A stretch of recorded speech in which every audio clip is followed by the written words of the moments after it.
Good morning बच्चों, नवीन राजस्थान की online classes में आपका स्वागत है। जैसे कि बच्चों आप सभी जानते हैं कि तुलसीदास जी हमारे पाठ्य पुस्तक कक्षा 10 की हिंदी का जो द्वितीय लेसन है उसमें हम तुलसीदास जी से संबंधित प्रथम, द्वितीय, तृतीय और चतुर्थ लेक्चर प्राप्त कर चुके हैं। बच्चों आपको अच्छे से ज्ञात है कि तुलसीदास जी का व्यक्तिगत और साहित्यिक परिचय हमने प्रथम लेक्चर में आपको बताया था। वहीं दूसरे लेक्चर में उनका दोहरान किया और प्रथम पद, द्वितीय पद और तृतीय पद हमने विस्तारित रूप से पढ़ लिए हैं। चौथा पद भी हमने पढ़ा और चौथे पद की सप्रसंग व्याख्या और कुछ प्रश्न आपको होमवर्क में दिए गए थे। इतना आप बच्चे अब तक कर चुके हैं। आज 5वां लेक्चर हम शुरू करने जा रहे हैं। तो प्यारे बच्चों, इस लेक्चर में हम चौथे पद का थोड़ा सा दोहरान पढ़ेंगे और उस दोहरान के बाद हम 5वां पद प्रारंभ करेंगे। चौथे पद में परशुराम जी जब लक्ष्मण जी की धृष्टता से प्रभावित होते हैं और उन्हें समझ नहीं आता है कि लक्ष्मण जी की चपलता को वो किस प्रकार से अंकुश लगाएं, तब वे परशुराम जी की शिकायत करते हुए विश्वामित्र से कहते हैं कि हे कौशिक विश्वामित्र जी, सुनिए कि ये बालक बड़ा कुटिल है, काल के वश में है और अपने ही कुल का नाश करने वाला है। सूर्य वंश पर ये राकेश के कलंक के समान है। ये बड़ा उद्दंडी है, निरंकुश है, बुद्धि से रहित है और निसंकोच है। ये बालक काल कवलेऊ हो ही क्षण माही। क्षण माही यानी क्षण शब्द जो है वो तद्भव शब्द है और उसका तत्सम शब्द होता है क्षण। जैसा कि बोर्ड पर अंकित है, क्षण जो है वो तद्भव है और क्षण जो है वो तत्सम है। तो परशुराम जी लक्ष्मण जी की उद्दंडता को विश्वामित्र को बताते हुए कहते हैं कि ये बालक क्षण भर में ही काल का ग्रास हो जाएगा। फिर कहो पुकारी खोरी मोहि नाही, फिर कोई पुकार कर मुझे दोष मत देना। तुम हटको जो चाहो उबारा, जो तुम इसे बचाना चाहते हो तो इसे हमारा बल, प्रताप और क्रोध बताओ। लक्ष्मण जी बीच में ही दोनों मुनिवर की वार्तालाप को सुनकर विश्वामित्र के बोलने से पहले ही परशुराम जी को उत्तर देते हुए कहते हैं कि लखन कहो मुनि सुजसु तुम्हारा, तुम्हें अछत को बरने पारा। लक्ष्मण जी कहते हैं कि हे मुनिवर, आपका सुयश आपके अलावा और कौन है जो वर्णन कर सकता है। अपने मुँह तुम आपनी करनी, बार अनेक भांति बहु करनी। तुमने अपने मुँह से अपनी प्रशंसा बहुत बार की है और अनेक प्रकार से की है। नहीं संतोष तो पुनि कुछ कहो, जनो रिस रोकी दुसह दुख सहो। कि हे मुनिवर, यदि अभी भी आपको संतोष नहीं है तो आप पुनि यानी दोबारा से कुछ और कह सकते हैं। हे जन, अपने क्रोध को रोककर दुखकारी दुख को सहन ना करें। वहीं लक्ष्मण जी परशुराम जी से कहते हैं वीर व्रती तुम धीर अशोभा और गारी देत न पावहु शोभा। कि आप वीर व्रती हैं, आपको धैर्य शोभा नहीं देता है और गाली देते हुए तो आप बिल्कुल भी अच्छे नहीं लगते हैं। चौपाई में लक्ष्मण जी परशुराम जी को बताते हैं कि सूर समर करनी करही, कही ना जना वही आपू, विद्यमान रन पाई रिपु, कायर कथई प्रतापु। कि हे मुनिवर, ध्यान से सुनिए, सूर यानी शूरवीर, ये आपको बताया गया था पद में कि सूर शब्द जो है वो तद्भव है और शूरवीर शब्द जो है जो उससे बना है वो है तत्सम। सूर का मतलब है शूरवीर। अब शूरवीर में जो शूर है वो सूर से बना है, तो ये शूर तो हो गया आपका तत्सम और ये सूर हो गया आपका तद्भव। तो बच्चों ध्यान दीजिए कि शूरवीर व्यक्ति समर यानी युद्ध भूमि में करनी करही करके दिखाता है, कहीं न जनावही आपू, अपने मुंह से अपनी प्रशंसा नहीं करता है। विद्यमान रण पाई रिपु, कायर कथई प्रतापु। कि रणभूमि में उपस्थित शत्रु को पाकर कायर व्यक्ति अपना प्रताप कहता है।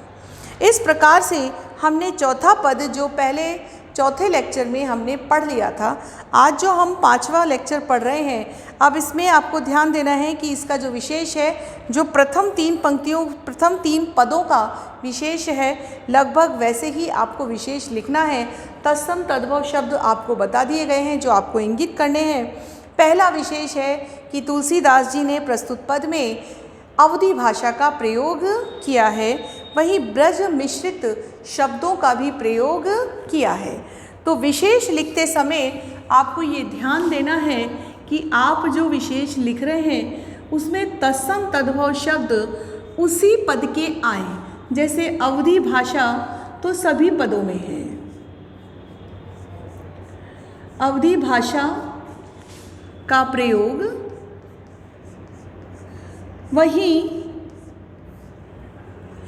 दूसरा बिंदु जो विशेष का लिखना है वो है रौद्र व वीर रसों का प्रयोग,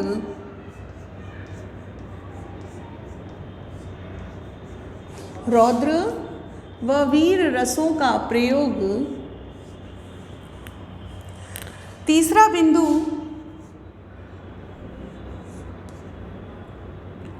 ओज गुण का प्रयोग। बच्चों, जहाँ भी रौद्र और वीर रस होते हैं वहाँ ओज गुण ही होता है, और गुण जो हैं वो 3 प्रकार के होते हैं, ओज, प्रसाद और माधुर्य।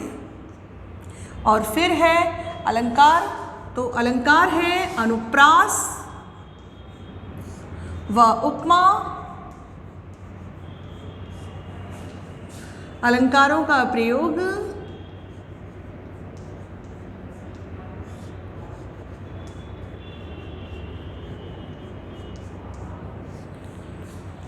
और 5वां बिंदु है तत्सम व तद्भव शब्दों का प्रयोग। तत्सम व तद्भव शब्दों का प्रयोग।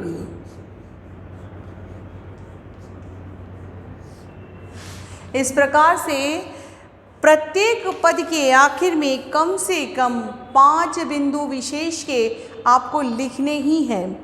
इस प्रकार से ये चौथा पद जो आपको पहले भी पढ़ाया गया था और आज दोहरान हो गया। अब हम प्रारंभ करते हैं 5वां पद। देखिए बच्चों, प्रसंग के रूप में वही लिखना है जो पहले लिखा हुआ है कि प्रस्तुत पद, जो संदर्भ में 2 पंक्ति आएंगी, पहले वो सुनिए। प्रस्तुत पद हमारी पाठ्य पुस्तक क्षितिज के पद्य भाग से लिया गया है, जिसके रचयिता गोस्वामी तुलसीदास जी हैं। गोस्वामी तुलसीदास जी ने प्रस्तुत पद में लक्ष्मण परशुराम संवाद की चर्चा की है। अब प्रारंभ होता है प्रसंग।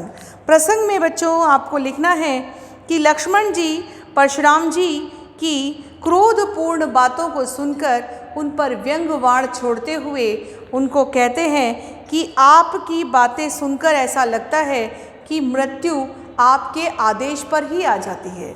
इस तरह की बात जब लक्ष्मण जी परशुराम जी से कहते हैं तो परशुराम जी के क्रोध का ठिकाना नहीं रहता है। ये आपको प्रसंग में लिखना है। अब प्रारंभ करते हैं व्याख्या। तुम तो काल हाँक जन उलावा, बार बार मोहि लागी बुलावा। कि हे मुनिवर, ऐसा लगता है कि आप तो मेरे काल को ऐसे बुला रहे हैं कि जैसे बार बार आपके बुलाने से ही मेरी मृत्यु आकर खड़ी हो जाएगी। सुनत लखन के वचन कठोरा, परसु सुधारी धरऊ कर घोरा।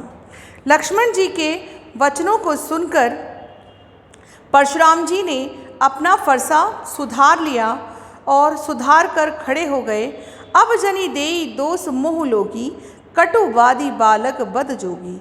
अब जन ऐसा प्रतीत होता है कि कोई भी व्यक्ति मुझे दोष ना दे। लक्ष्मण जी को परशुराम जी जब गुस्से भरी दृष्टि से देखते हैं तो वो परशुराम जी किसी भी प्रकार से अपने क्रोध पर नियंत्रण नहीं कर पाते हैं। जहाँ लक्ष्मण जी उनकी क्रोध की सीमा देखना चाहते हैं, लेकिन परशुराम जी के क्रोध की कोई सीमा है ही नहीं। तो परशुराम जी दरबार में उपस्थित सभी राजाओं से कहते हैं कि अब जनी देही दोष मोह लोगी, कटवादी बालक बद जोगी। कि अब चाहे कोई भी व्यक्ति मुझे दोष दे देना, लेकिन कटुवादी कड़वा बोलने वाला ये बालक बद जोगू मरने के योग्य ही देखा जाता है। बाल बिलो की बहुत मैं बाचा, अब यहूँ मर निहार बा साचा। मैंने बालक समझकर बहुत इसे छोड़ दिया, लेकिन अब प्रतीत होता है कि ये बालक मरने के योग्य ही बना है, अर्थात ये मेरे हाथों मरने के लिए ही बना है। बच्चों, मरते तो सभी हैं, जो जन्म लेता है उसकी मृत्यु निश्चित है, लेकिन यहाँ मुनिवर का कहना का मतलब है कि मुनिवर ये बताना चाहते हैं कि ये बालक मेरे हाथों मरने के योग्य ही बना है। बाल बिलो की बहुत मैं माचा, ये अब यहूँ मर निहारवा साचा। कि मैंने बालक समझकर इसको बहुत छोड़ दिया, लेकिन अब ये मरने के योग्य ही देखा जाता है। खर कुठार मैं अकुरण को ही, आगे अपराधी गुरुद्रोही। परशुराम जी लक्ष्मण जी से कहते हैं, कौशिक कहा शमु अपराधु, बाल दोष गुण गनहिना साधु। परशुराम जी कौशिक यानी विश्वामित्र ऋषि की ओर इशारा कर करके बार बार बता रहे थे कि ये बालक अब मरने योग्य है, अब ये मरने योग्य है। वहीं परशुराम जी की बातों का उत्तर देते हुए विश्वामित्र जी कहते हैं कि कौशिक कहा क्षमयु अपराधु। कौशिक यहाँ कौशिक का मतलब है विश्वामित्र। विश्वामित्र जी कहते हैं कि इस बालक के अपराध क्षमा कर दीजिए, बाल दोष गुण गनहि न साधु। बालक के गुण दोष को साधु नहीं गिनते हैं। विश्वामित्र जी कहते हैं कि बालक के गुण दोष को साधुओं को अर्थात सज्जनों को नहीं देखना चाहिए। खर कुठार में अकुरण को ही, आगे अपराधी गुरुद्रोही। अब परशुराम जी विश्वामित्र की बातों का उत्तर देते हुए कहते हैं कि हे मुनिवर, मेरा खर यानी दुष्ट है, कुठार यानी फरसा, और अकुरण का मतलब है दया से रहित। अकरुण का मतलब है जिसमें दया ना हो। अकरुण यानी दया रहित। कह रहे हैं कि मेरा कुठार जो है वो बहुत ही दुष्ट है और मैं दया से रहित कोई व्यक्ति, आगे अपराधी गुरुद्रोही, और मेरे सामने जो ये अपराधी खड़ा है ये तो गुरु का द्रोही है, अर्थात इसने मेरे गुरु के धनुष को तोड़ने वाले का साथ दिया है, तो ये मेरे गुरु का अपराधी है। उत्तर देत छोड़ो बिनु मारे, केवल कौशिक सील तुम्हारे। उत्तर देकर बिना मारे छोड़ देना, हे कौशिक ऋषि, केवल आपका सील यानी चरित्र है।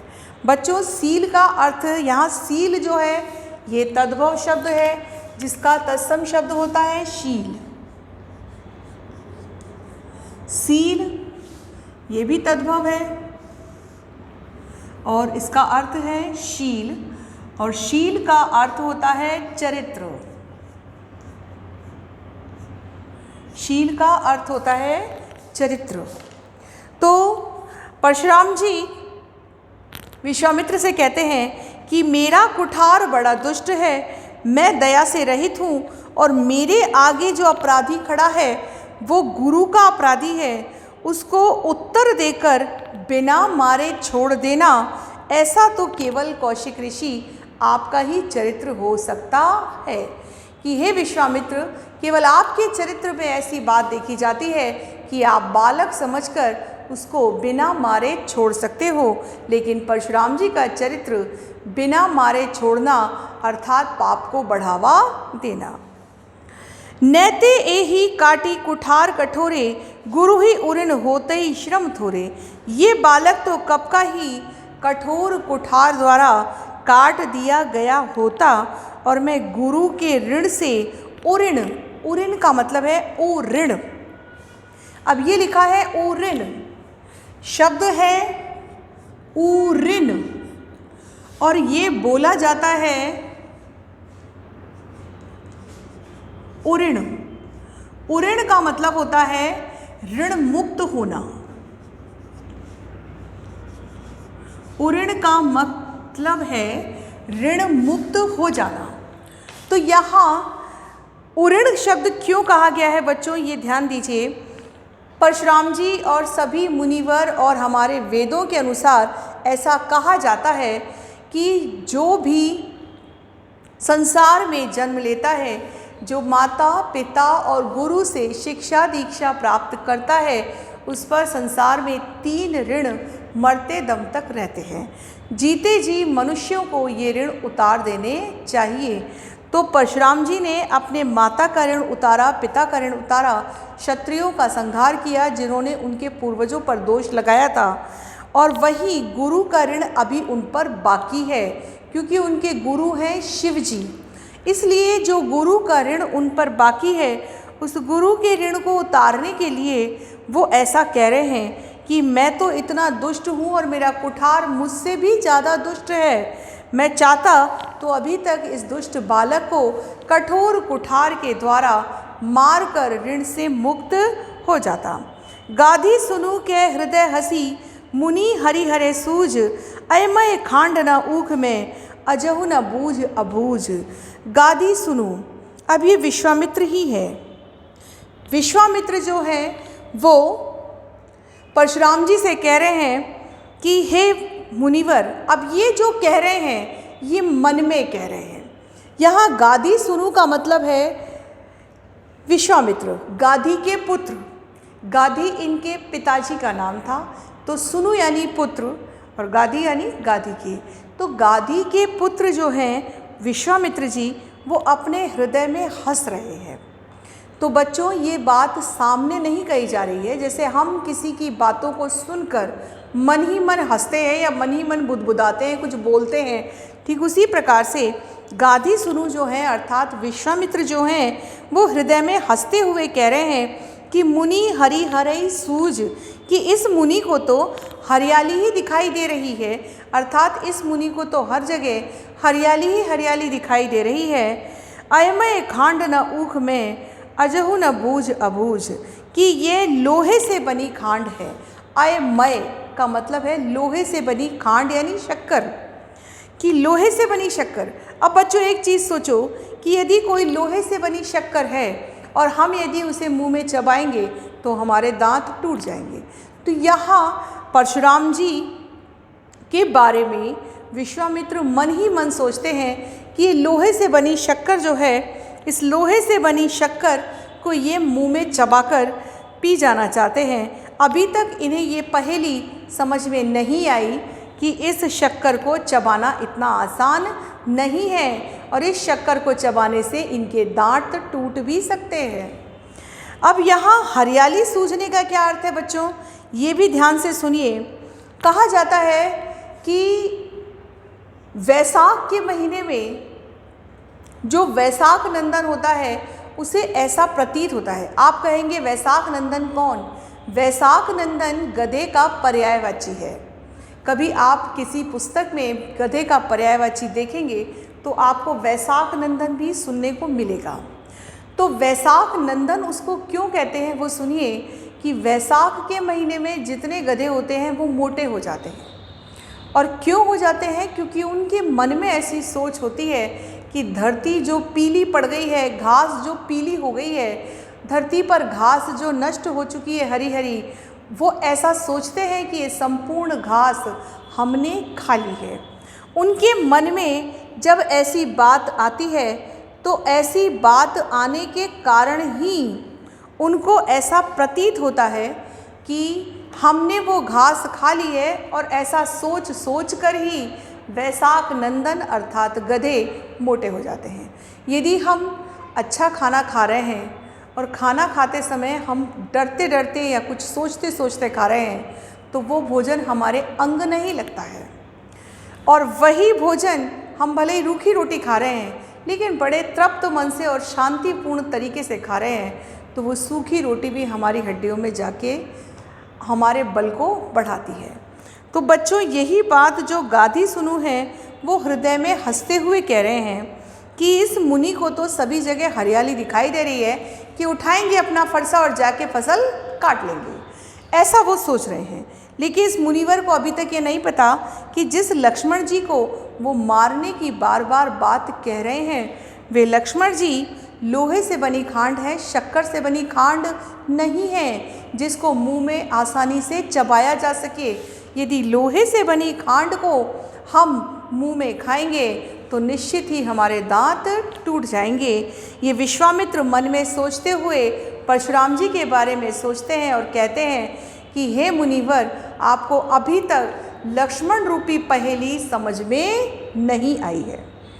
तो बच्चों, इस प्रकार से ये 5वां पद हुआ है। एक बार पुनः आप इसका हिंदी अर्थ ध्यान से सुने। तुम तो काल हाँक जनु लावा, बार बार मोहि लागी बुलावा। मुनिवर से लक्ष्मण जी परशुराम जी से कह रहे हैं, प्रारंभ यहीं से हुआ है कि हे मुनिवर, ऐसा लगता है कि आप बार बार मेरी मृत्यु को, जैसे घोड़े को हाँकते हैं और घोड़ा आके आगे बढ़ने लग जाता है, वैसे हाँक हाँक कर आप मेरी मृत्यु को बुला रहे हैं। वो आपके आदेश के इंतज़ार में ही खड़ी है और आप हाँक लगाएंगे तो जैसे घोड़ा आगे बढ़ता है वैसे ही मेरी मृत्यु भी आगे बढ़ जाएगी। आप बार बार मुझे ऐसे ही आवाज़ लगाते हैं। सुनत लखन के वचन कठोरा, परसु सुधारी धरऊ कर घोरा। लक्ष्मण जी के कठोर वचनों को सुनकर परसु सुधारी यानी फरसे को सुधार लिया, धरऊ कर घोरा और अपने हाथ में उस भयंकर फरसे को ऐसे उठाकर कंधे पर धारण कर लिया। अब जनी देई दोष मोह लोगी, कटुवादी बालक बद जोगी।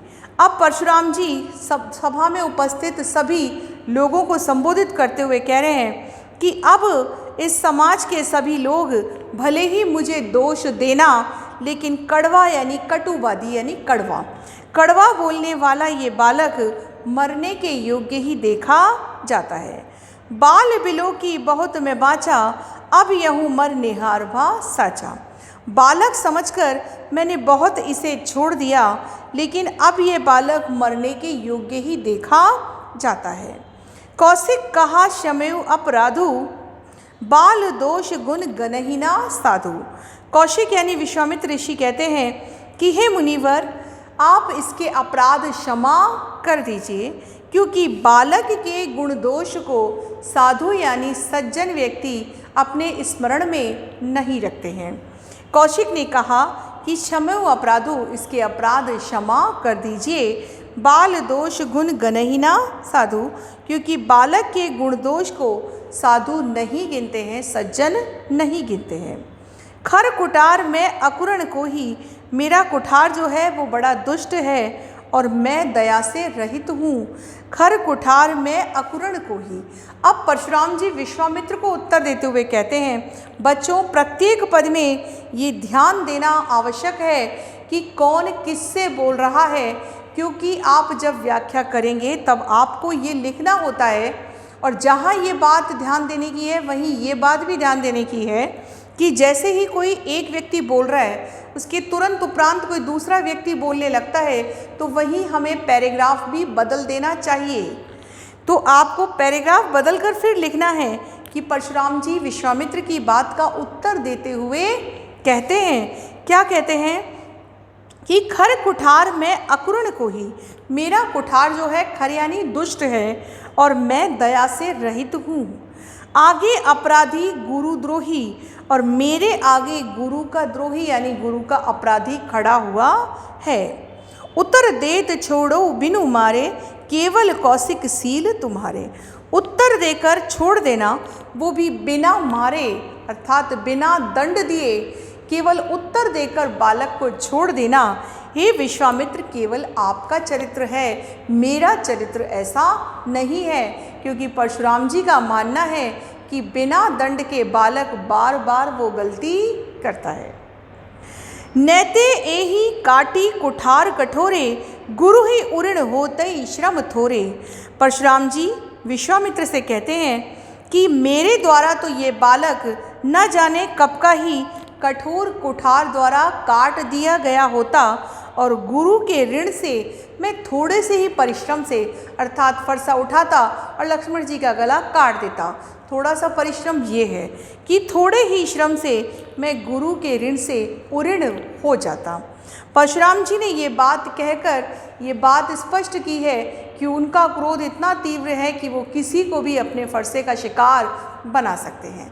लेकिन विश्वामित्र जो हैं उनके मन में ये बात चल रही है कि परशुराम जी को रामचंद्र जी और लक्ष्मण जी के हृदय में बसे हुए श्री भगवान की प्रतिमूर्ति दिखाई नहीं दे रही है। और बच्चों ये बात ध्यान रखिए कि भगवान की प्रतिमूर्ति केवल उसी को दिखाई नहीं देती है जो व्यक्ति क्रोध में या अहंकार में अंधा होता है। परशुराम जी को भी अपने क्रोध पर इतना अहंकार था कि उन्हें लगता था कि वो कभी भी किसी को भी अपने क्रोध की अग्नि से जलाकर भस्म कर सकते हैं। परशुराम जी क्रोध के रूप में सबसे पहले और शिव जी के बाद दूसरे माने जाते हैं। यदि मनुष्य रूप में देखा जाए तो मनुष्य के रूप में परशुराम जी को क्रोध में पहला और शिव जी को देवताओं में प्रथम माना जाता है।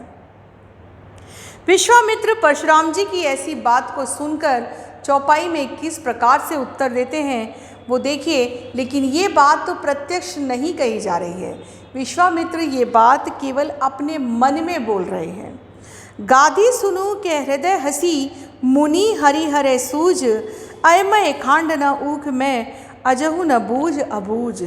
गाधी सुनु यानी गादी के पुत्र अपने मन में हंसते हुए ऐसा कह रहे हैं कि इस मुनिवर को तो हरि हरे यानी हरियाली ही हरियाली दिखाई दे रही है। जैसा कि आपको बताया गया है कि जहाँ भी हरियाली दिखती है कि अपना फरसा उठाओ और काट लो।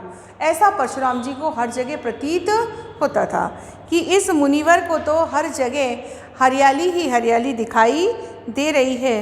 अयमय खांड न ऊख में कि ये लोहे से बनी खांड है, गन्ने से बनी खांड नहीं है कि जिसको मुंह में चबाते ही वो उसको अपने मुंह के अंदर समावेश कर लेंगे। लोहे से बनी खांड जो है वो विश्वामित्र सोच रहे हैं कहीं परशुराम जी के दांत न तोड़ दे। और उनको अचंभा हो रहा है कि अजऊ न बूझ अबूझ कि अभी तक लक्ष्मण जी रूपी पहेली को वो सुलझा नहीं पाए हैं। बच्चों अखबारों में आप पढ़ते हैं बूझो तो जाने, अर्थात पहेली को सुलझाओ तो जाने। तो ये बूझ का मतलब है पहेली, अबूझ यानी बनी हुई है, बूझ यानी सुलझाओ, अबूझ यानी ऐसी पहेली को जो सुलझाई नहीं गई है। इस तरह से लक्ष्मण जी के प्रत्यक्ष प्रमाण से परशुराम जी को अवगत कराने की दृष्टि से विश्वामित्र उन्हें समझाने का प्रयास करते हैं। लेकिन परशुराम जी विश्वामित्र की बात को समझ नहीं पाते हैं। अब देखिए अगले पद में जो अंतिम पद है उस अंतिम पद में किस प्रकार से लक्ष्मण जी बोलते हैं और किस प्रकार से लक्ष्मण जी के बोलने पर परशुराम जी पर क्या प्रभाव पड़ता है वो हम पढ़ेंगे। देखिए जो अंतिम पद है इसका प्रसंग क्या है, पहले संदर्भ सुनिए फिर प्रसंग सुनिए। बच्चों जो 5वां पद हमने पढ़ा है इसका जो विशेष है वो यही 5 बिंदु हैं, यही अवधी भाषा का प्रयोग है, वही रौद्र और वीर रसों का प्रयोग है। रौद्र और वीर रसों का प्रयोग जहाँ किया जाता है वही ओज गुण का प्रयोग होता है। चौथा बिंदु है अनुप्रास और उपमा अलंकारों का प्रयोग है और वही 5वां बिंदु है तत्सम और तद्भव शब्दों का प्रयोग है। जो तत्सम और तद्भव शब्द हैं वो आपको उऋण और सील के रूप में यहाँ लिखे गए हैं। ये दोनों ही इसी पद के हैं। अकुरण भी इसी में आया है जिसका अर्थ है दया से रहित। बाकी के अन्य शब्दार्थ जो हैं वो किताब के पीछे दिए गए हैं। अब बच्चों हम अंतिम पद प्रारंभ कर रहे हैं। संदर्भ है कि प्रस्तुत पद हमारी पाठ्य पुस्तक क्षितिज के पद्य भाग से लिया गया है। यह गोस्वामी तुलसीदास जी द्वारा रचित रामचरितमानस के बाल कांड का अंतिम पद है। अब ये अंतिम पद के रूप में दिया गया है। अब है प्रसंग कि प्रस्तुत पद में लक्ष्मण जी परशुराम जी की अनावश्यक प्रशंसा जो उन्होंने अपने मुंह से की थी उस प्रशंसा को सुनकर व्यंग के रूप में उनके क्रोध को शांत करने के लिए या उनको उनके क्रोध का एहसास दिलाने के लिए उनको ये स्पष्ट करते हुए कहा है कि किसी भी प्रकार से अपने क्रोध की महत्ता बताना आवश्यक नहीं है। अब हम इसकी व्याख्या पढ़ते हैं। तो बच्चों ध्यान दीजिए। कहो लखन मुनि सील तुम्हारा, को नहीं जान विदित संसारा। कि हे लक्ष्मण जी कहते हैं कि हे मुनिवर, इस संसार में आपका चरित्र कौन नहीं जानता है, पूरा संसार जानता है। को यानी कौन, नहीं यानी नहीं, जान यानी जानता है, विदित यानी सभी जानते हैं, संसार यानी संसार में। कहो यानी कहते हैं, लखन यानी लक्ष्मण जी, सील यानी चरित्र और तुम्हारा यानी तुम्हारा। लक्ष्मण जी कहते हैं कि हे मुनिवर, तुम्हारे चरित्र को इस संसार में कौन नहीं जानता है, सभी जानते हैं कि आप कैसे स्वभाव के व्यक्ति हैं। माता पिता उरिन भय नीके, गुरु ऋण रहा सोचू बड़ जी के। अब लक्ष्मण जी को व्यंग बाण छोड़ने की एक नई बात मिल गई। क्या बात मिल गई?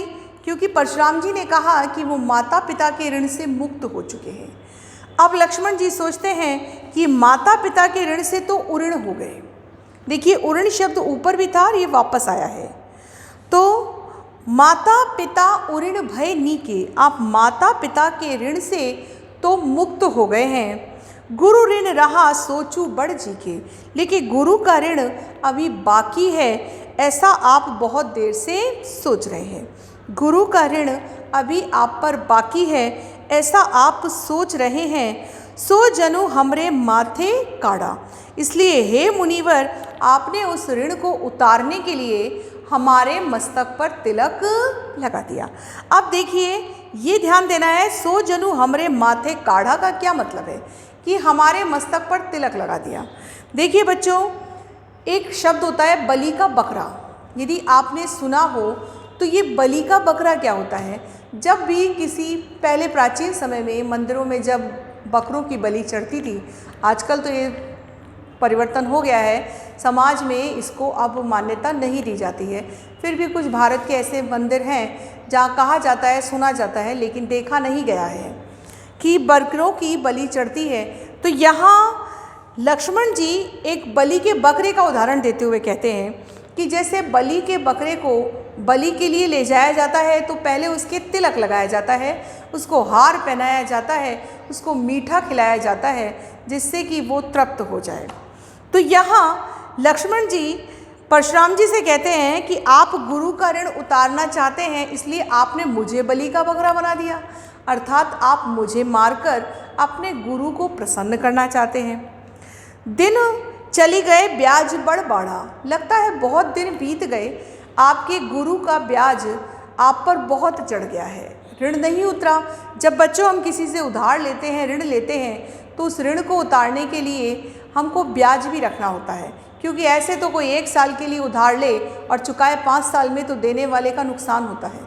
तो यहाँ पर उस ऋण को उतारने के संदर्भ में वो क्या कह रहे हैं कि बहुत दिन हुए आपके गुरु का ऋण आप पर चढ़ा हुआ है, इसलिए लगता है कि उस ऋण को उतारने के लिए आप पर ब्याज भी बढ़ गया होगा। अब आनिए व्यवहारिये बोली, तुरंत देऊं मैं थैली खोली। अब किसी ऐसे व्यवहारी व्यक्ति को बुलाइए जो हिसाब कर सकता हो और हिसाब करके मेरे ऊपर आपका जो ये ब्याज चढ़ा हुआ है वो मैं तुरंत ही उतार दूं। आपको लगता है कि आप पर गुरु का ऋण है और आपको गुरु का ऋण उतारने के लिए मैं ही बलि का बकरा मिला हूँ, तो फिर हे मुनिवर, किसी हिसाब करने वाले को बुलाइए, मैं गुरु के ऋण के साथ साथ आपका ब्याज भी उतार दूंगा। सुनी कटु वचन कुठार सुधारा, हाय हाय सब सभा पुकारा। इस प्रकार से लक्ष्मण जी के कठोर वचनों को सुनकर परशुराम जी जो हैं उन्होंने अपना कुठार सुधार लिया और हाय हाय करके सारी सभा के लोग पुकारने लगे।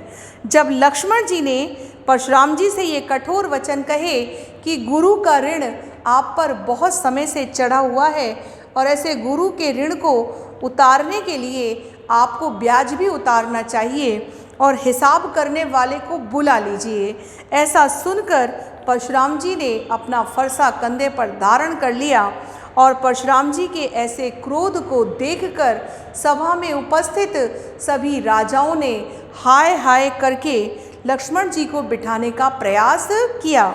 लेकिन बच्चों ध्यान दीजिए कि लक्ष्मण जी भी चुप होने वाले नहीं थे, क्योंकि वो परशुराम जी के क्रोध की सीमा को समाप्त करना चाहते थे। और परशुराम जी तो वैसे ही चुप नहीं होने वाले थे, क्योंकि जब तक वो भगवान का दर्शन नहीं कर लें तब तक वो शांत होने वाले नहीं थे। सुनी कटु वचन कुठार सुधारा, हाय हाय सब सभा पुकारा। ऐसे कठोर वचनों को सुनकर जब परशुराम जी ने कुठार को सुधार लिया तो सभा के सभी लोग हाय हाय करके पुकारने लगे, भृगुवर परसु दिखावई मोही, विप्र विचारी बधो नृपद्रोही। हे भृगुवर, आप मुझे बार बार ये फरसा क्या दिखा रहे हैं? मैंने आपको अब तक ब्राह्मण समझकर छोड़ रखा है। आपको लगता है कि आप मुझे बालक समझकर छोड़ रहे हैं, लेकिन वास्तविकता ये है कि मैंने आपको ब्राह्मण समझकर छोड़ रखा है। नहीं तो राजाओं को नष्ट करने वाले ब्राह्मण को हम नष्ट कर देते। और लक्ष्मण जी की ऐसी चपलतापूर्ण बात को सुनकर परशुराम जी का क्रोध जो है वो अग्नि की भांति भड़कने लगता है। लेकिन परशुराम जी बोल नहीं पाते, उससे पहले ही लक्ष्मण जी उनको बोलने का समय ना देते हुए बोलते चले जाते हैं और आगे कहते हैं कि मिले न कभऊ सुबट रन गाढ़े, द्विज देवता घर ही के पाढ़े। लगता है मुनिवर कबो यानी कभी, सुबट यानी अच्छा योद्धा, रण गाढ़े यानी रणभूमि में आपको प्राप्त नहीं हुआ है। हे द्विज देवता, द्विज बच्चों 2 बार जन्म लेने वाले को कहा जाता है। बच्चों जिनका जन्म 2 बार होता है। अब आप कहेंगे कि 2 बार जन्म कैसे होता है? ब्राह्मणों का 2 बार जन्म होता है। हमारे जो दांत होते हैं ये भी 2 बार जन्म लेते हैं। एक तो जन्म के बाद 9-10 महीने के उपरांत मुंह में उत्पन्न होने लगते हैं, और फिर जब दूध के दांत टूटते हैं तो फिर से दांत आते हैं। ऐसे ही सूर्य देवता को भी द्विज कहा जाता है, क्योंकि सूर्य देवता को भी एक बार हनुमान जी ने अपने मुख में ले लिया था और फिर पुनः उनका जन्म हुआ था हनुमान जी के मुख से बाहर आने के बाद। ठीक उसी प्रकार ब्राह्मण को भी द्विज कहा जाता है। द्विज क्यों कहा जाता है? क्योंकि ब्राह्मणों का जन्म एक बार तो जन्म के समय और एक बार उपनयन संस्कार यानी जनेऊ संस्कार के समय माना जाता है। ठीक उसी प्रकार जिस प्रकार जन्म के समय क्रियाकर्म होते हैं, उसी प्रकार ब्राह्मणों के सारे क्रियाकर्म उपनयन संस्कार के समय भी होते हैं। बच्चों पक्षियों को भी द्विज कहा जाता है, क्योंकि पक्षी पहले अंडा देते हैं और अंडे से फिर पक्षी का जन्म होता है। तो ये ध्यान देने की बात है कि द्विज जो है वो 4 प्रकार से जाने जाते हैं, पक्षियों के रूप में, ब्राह्मणों के रूप में, सूर्य देवता और आपके दांत। ये द्विज जो है ये 4 रूप में संसार में जाने जाते हैं। तो लक्ष्मण जी परशुराम जी से कहते हैं कि हे ब्राह्मण देवता, आप तो घर के घर ही लड़ के प्रसन्न हो रहे हैं। जिस प्रकार छोटे छोटे बालक घर में करछली, चमचा, बेलन उठाकर बचपन में लड़ने का प्रयास करते हैं, ठीक उसी प्रकार से परशुराम जी से वो कहते हैं कि आपका अब तक सामना किसी अच्छे योद्धा से नहीं हुआ, इसलिए आप मन ही मन इतने प्रसन्न हैं कि आपने कितने राजाओं का संहार कर दिया। अनुचित कही सब लोग पुकारे, रघुपति सैनई लखन नेवारे। अब इस प्रकार से लक्ष्मण जी की बात को सुनकर सभा में उपस्थित सभी लोग पुकार पुकार कर कहने लगे कि ये बालक अनुचित बोल रहा है। और लक्ष्मण जी की ऐसी बातों को सुनकर राम जी ने सैनई का मतलब है इशारे से नेवारे यानी पास में उन्हें बिठा लिया। देखिए रामचंद्र जी के एक इशारे से लक्ष्मण जी रामचंद्र जी के समीप जाकर बैठ जाते हैं।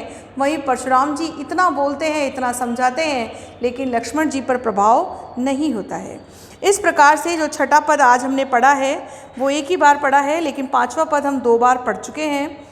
तो आज का होमवर्क बच्चों आप नोट कीजिए। लिखिए कि जनक के दरबार में उपस्थित सभा हाय हाय करके क्यों पुकारने लगती है। जनक के दरबार में उपस्थित सभा हाय हाय करके क्यों पुकारने लगती है। सभी को ज्ञात है कि लक्ष्मण जी की अनुचित और विनय रहित बातों को सुनकर जब परशुराम जी फरसा धारण कर लेते हैं तो दरबार में उपस्थित सारी सभा हाय हाय करके पुकारने लगती है, क्योंकि उन्हें लगता है कि कहीं ये बालक मारा न जाए। फिर आपको अगला प्रश्न लिखना है, गाधी सुनु कौन है, स्पष्ट कीजिए।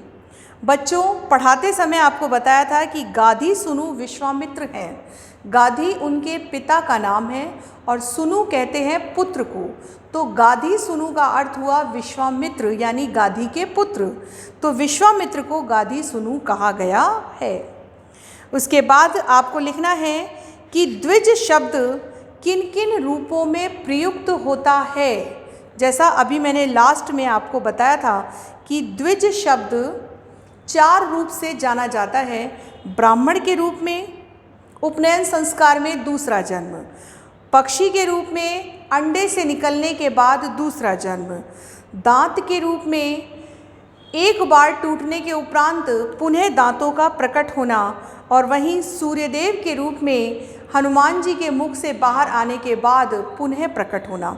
इस प्रकार ये 3 छोटे छोटे प्रश्नों के बाद आपको 5वां पद जो 2 बार पढ़ाया जा चुका है उसकी व्याख्या भी करनी है। धन्यवाद।